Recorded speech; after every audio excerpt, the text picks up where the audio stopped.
चर्चित नेपाली निबन्धहरू प्रस्तुत गर्दै जाने सन्दर्भमा आज लक्ष्मीप्रसाद देवकोटाद्वारा रचित लक्ष्मी निबन्ध सङ्ग्रहमा सङ्कलित 18औं श्रृङ्खलाका रूपमा मान्छेलाई घडीबाट हानि शीर्षकको निबन्ध लिएर उपस्थित भएको छु। देवकोटाले यस निबन्धमा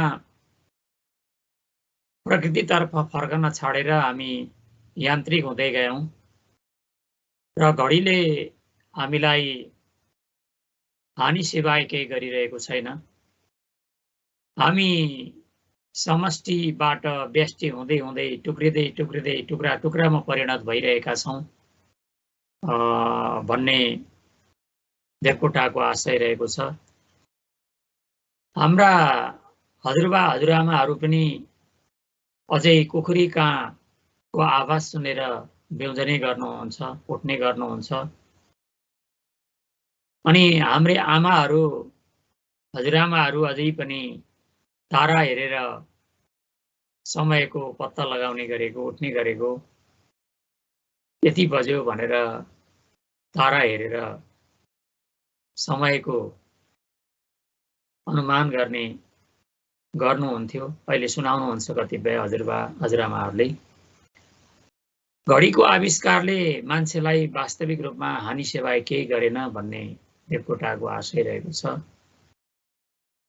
हाम्रो मगजमा के चाहिँ चढ्यो भने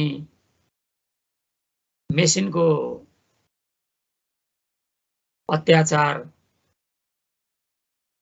हाम्रो मगजलाई आक्रमण गरिरह्यो र स्वतन्त्र रूपमा हामी अध्ययन अनुसन्धान गर्ने र त्यसको सफलता प्राप्त गर्ने जुन एउटा मोह हो, बाटो हो, त्यो घडीले गर्दा हामीलाई यसबाट हामीले वञ्चित गराइरहेको छ। हामीहरू अहिलेको युगमा, भौतिक युगमा यन्त्र बनाइरहेका छौं, यन्त्रको पछि दौडिरहेका छौं। तर हाम्रा ऋषिमुनिहरू मन्त्र बनाउने गर्थे र मन्त्रकै दार्शनिक चिन्तन र व्यावहारिक चिन्तनबाट समाजलाई रूपान्तरण गर्ने प्रयत्न गर्थे। वास्तवमा जहाँ घडीको संकेत हुँदैन त्यहाँ का मान्छेहरू अत्यन्त आनन्दित हुन्छन् भन्ने महाकवि देवकोटाको विचार रहेको छ। हामी छुटिँदै गयौं, खुम्चिँदै गयौं, बुद्धि होइन बोक्रा हुँदै गयौं, बाहिरी सतह मात्रै हेर्दै गयौं अनि हिसाब किताब गरेर आफूलाई नाफा हुने कुरामा मात्रै आफूलाई अग्रसर गराउँदै गयौं। तर हामी जे जस्तो तरिकाले हामीले नाफाको पछाडि लाग्ने प्रयत्न गरे पनि हामीलाई हानि सिवाय केही प्राप्त भएको छैन। हामीहरू धेरै जसो शिक्षकहरू, गुरुकुलका शिक्षकहरू पनि अहिले घडी हेरेर कक्षा कोठामा प्रवेश गर्नुहुन्छ र घडी हेरेर कक्षा कोठाबाट बाहिरिनुहुन्छ। यो तर हाम्रा ऋषिमुनिहरू के गर्थे भने घण्टौँसम्म दिन बिहानदेखि बेलुकासम्म कुनै एउटै विषयका बारेमा एउटै त्यो गहिरो अध्ययन गरेर त्यसलाई छिचोलेर त्यसमा सफलता प्राप्त गरेर मात्रै त्यो अध्ययनबाट उहाँहरू विश्राम लिनुहुन्थ्यो।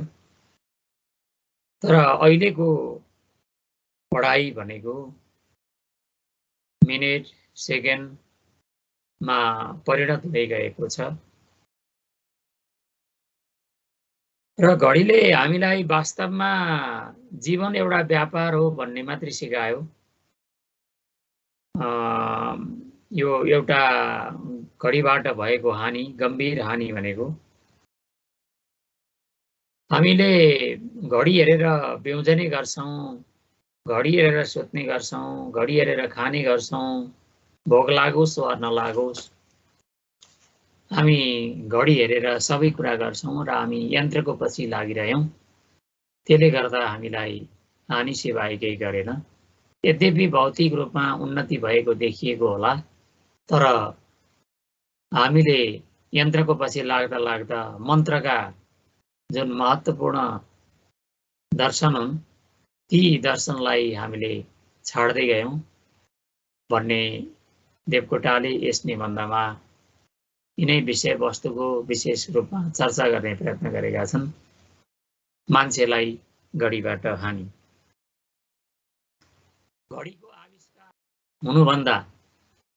घडीको आविष्कार हुनुभन्दा अगाडि मनुष्य जातिलाई समयको होस दिने प्रकृति नै थिएन।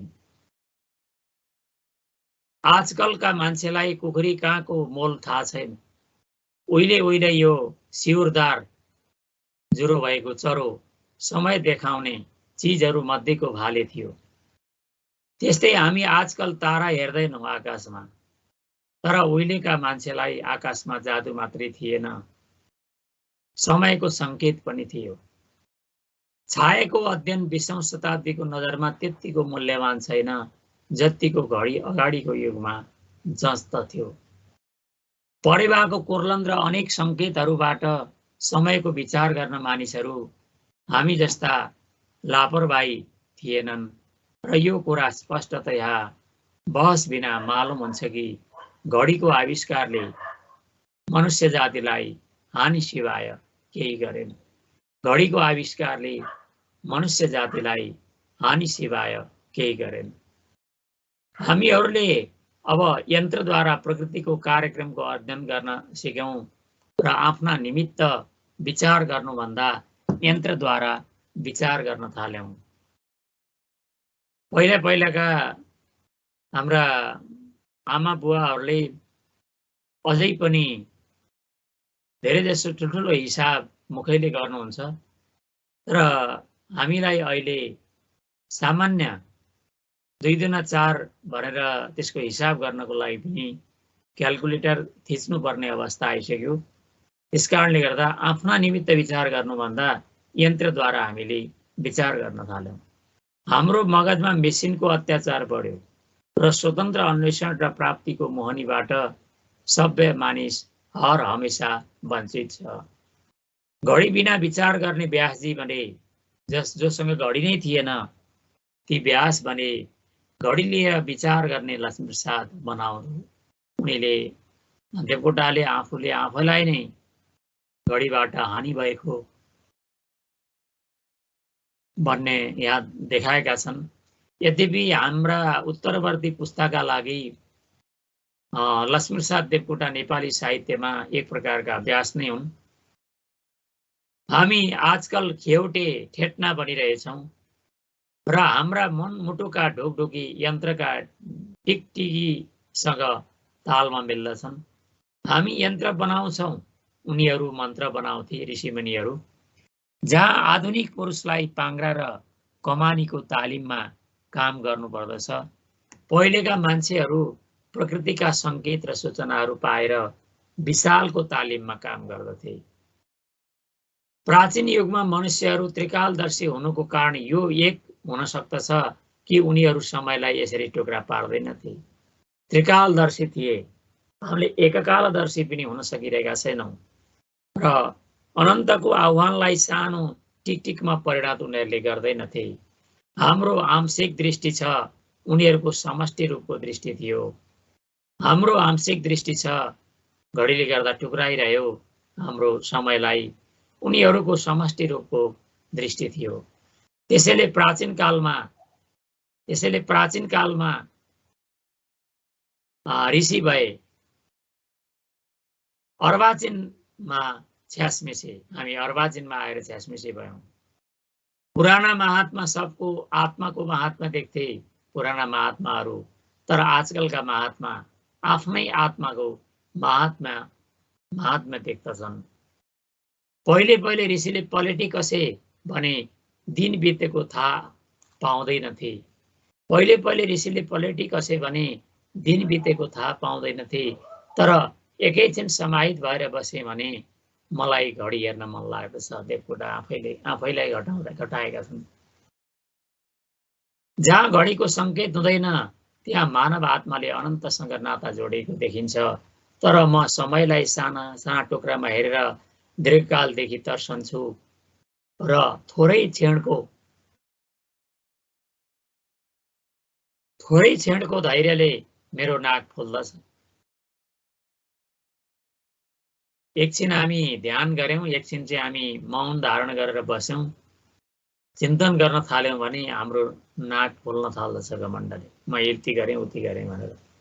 तर ऋषिमुनिहरू वर्षौंसम्म पनि त्यो धैर्यलाई टुट्न दिँदैनथे जबसम्म उनीहरूले सफलता प्राप्त गर्दैनथे, गन्तव्यमा पुग्दैनथे। अनन्तबाट म त्यत्तिकै सधैँ दूर छु जतिको होस हराएका भारद्वाज समाधिस्थ अवस्थामा मभन्दा माथि देखिन्छन्। हामीहरू जीवनलाई सेकेन्डमा बाँडेर टुक्राइरहेछौँ। ध्येय शून्यताको चक्करमा बाटुला घडीहरूको सुईका यात्रामा समय व्यतीत गरिरहेका छौँ।